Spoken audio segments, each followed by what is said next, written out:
streets, but tucked away on a quieter corner was the Willow Café, a cozy spot with chipped wooden tables, walls adorned with local art, and the comforting scent of freshly baked pastries mingling with rich coffee. The midday rush was well underway, voices blending with the hiss of the espresso machine and the clatter of plates. Sarah Mitchell, the cafe's star waitress, moved through the crowd with practiced ease.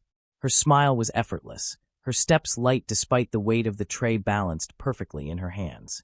Her apron was dusted with flour and faint coffee stains, badges of her day's work, and her hair was tied back loosely, strands falling gently around her face. But behind that warm smile was a story most customers never saw. At table 7, Mr. Dawson sat like a king surveying his kingdom. Expensive suit, gold cufflinks gleaming under the soft lights, and a face that seemed carved from stone. His cold eyes scanned the menu with a disdainful glare, tapping his fingers on the table impatiently. "Excuse me," he called sharply as Sarah approached with a fresh pot of coffee. "I ordered my cappuccino with almond milk, not soy. And this one isn't frothy enough. Do you think you can get that right?" Sarah's smile didn't falter. "Of course, Mr. Dawson. I'll bring you a new one right away." Her voice was soft, sincere. Around them, customers exchanged glances. Some whispered about the rich man's impatience. Others nodded sympathetically at Sarah's calm. But no one intervened. From across the cafe, Greg, the assistant manager, watched with a smirk. Unlike Sarah, Greg thrived on control and intimidation. His sharp eyes missed nothing, and he was quick to criticize, especially when it came to Sarah. "Keep it moving, Sarah," Greg barked from behind the counter, loud enough for others to hear. "We're not running a charity here. The customers want service, not excuses." Sarah heard every word but said nothing. Her days were long, her energy drained, but quitting wasn't an option. Her rent was due, and her younger brother's medical bills didn't wait for her tiredness to pass. Behind the scenes, what the customers, and even some of the staff, didn't realize was the history behind Sarah's perseverance. 2 years ago, Sarah had walked into the Willow Café as a hopeful college student, eager to work her way through school. She had dreams beyond the city's noise, to become a writer, to tell stories that mattered. But life had a way of complicating things. Her mother had fallen ill, and her younger brother had been diagnosed with a chronic condition requiring constant care. School took a back seat, and Sarah's shifts stretched longer. She had learned to balance exhaustion with grace, to smile through pain and frustration. Yet, with every shift, Greg seemed to find fault, especially when difficult customers like Mr. Dawson appeared. Greg's criticisms weren't just about service. There was a coldness, a cruelty that left Sarah isolated. The cafe buzzed around them. The clatter of dishes, laughter of friends, the soft hum of a guitar player in the corner, creating an atmosphere of comfort and warmth. Yet, for Sarah, the pressure built with each interaction. "Miss, where's my order?" "I've been waiting 20 minutes, snapped another customer. Sarah hurried over, apologizing and rushing the food out. She barely had time to breathe. Back at table 7, Mr. Dawson's voice grew louder. "You call this service? I expect better from a place like this. This is not a dive bar." Sarah's hands trembled slightly as she refilled his cup, careful to keep her composure. Nearby tables noticed. A young couple exchanged worried looks. "I can't believe how rude he is," the woman whispered. Greg chuckled darkly. "Serves her right. People like her need to be put in their place." It was then that Emma, the cafe owner, stepped out of the kitchen. She was a woman in her late 40s, with kind eyes and a presence that commanded respect. Unlike Greg, Emma believed in fairness and respect.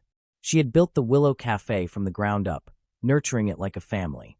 Emma approached Sarah quietly, laying a reassuring hand on her shoulder. "You're doing great," she whispered. Sarah's eyes flickered with gratitude. Emma had been watching the dynamics closely for weeks. She saw Sarah's dedication, the silent battles she fought daily. She also noticed Greg's favoritism toward certain customers and his harsh treatment of Sarah, especially during stressful times. Emma knew that managing a cafe wasn't just about coffee and food. It was about people. And Sarah was the heart of this place. Later that afternoon, Emma asked Greg to step into her office. "I've heard about your treatment of Sarah," she said firmly. "She's a valuable part of this team, and I won't tolerate disrespect. If you have issues, bring them to me directly." Greg's smirk faded, replaced by a grudging nod. Emma knew this was just the beginning. The next day brought a new challenge. Mr. Dawson returned, this time with a friend. His demands escalated. A change of seat, extra napkins, a special dessert not on the menu. Sarah approached politely, her patience thinning but still intact. But when she accidentally spilled a small drop of water on his cuff, Mr. Dawson's face twisted in anger. Are you serious? How do you expect to work here if you can't even manage basic tasks? Greg laughed nearby, making no effort to intervene. For Sarah, the humiliation was overwhelming. She hurried to clean the spill, cheeks burning with shame. Emma couldn't let this continue. She approached Mr. Dawson calmly. Sir, we want every guest to have a pleasant experience, but we also expect respect for our staff. If you have concerns, we'll address them professionally.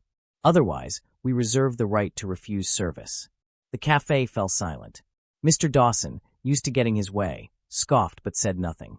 Emma turned to Sarah. Take a break. I'll cover your tables for a bit. Sarah nodded, the weight lifting slightly from her shoulders. That evening, after the cafe had quieted down, Emma called Sarah into the office. I've been thinking about how much you've contributed here, Emma began. You've shown resilience, kindness, and professionalism under pressure. I want to offer you a promotion, shift supervisor. You deserve it. Sarah's eyes widened, disbelief and joy mixing. Really? Emma smiled. You've earned it. And I want you to know, this place will always stand behind you. Word spread quickly. Customers who had witnessed Sarah's struggle cheered quietly for her success. Even some of the staff softened toward her, inspired by Emma's leadership. Mr. Dawson never returned. Sarah's days grew easier, her confidence blossoming. And though the road ahead was still challenging, she no longer walked it alone. The Willow Café wasn't just a place to grab coffee. It was a place where respect mattered, where kindness was rewarded, and where standing up to unfairness could change a life. If this story inspired you, please like, share, and subscribe for more real stories that prove courage and heart always win.